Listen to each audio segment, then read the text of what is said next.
Mga ka-DIY, para sa mga nagtatanong kung legit ba yung nabili ko na Gentile Power na lithium iron phosphate, hindi ba pouch cell kagaya ng mga peking na bibili mga ka-DIY, ay eto na nga, binuksan ko na. Ayan, wala nang laman. Ipakita ko sa inyo yung battery niya. Eto na, surprise mga ka-DIY. Ito na. Tcharan! Oh, legit! Ang ganda talaga ng build niya mga ka-DIY.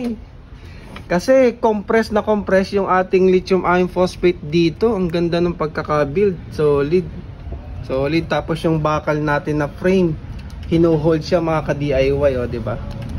Bakal po yan. And then ito po yung ating BMS. Ayan siya, nakakabit pa. So binuksan ko siya kasi gagamitin ko siya sa isang project. So ayan, kaya pinakita ko na rin sa inyo.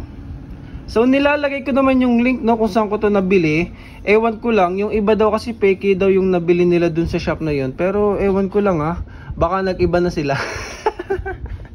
Pero kung saan ko to nabili, yun lang din yung nilalagay kong link mga ka-DIY. So ayan, no, tingnan natin. Solid. Solid po yung pagkakagawa sa kanya. BMS. Ito yung BMS niya mga ka-DIY.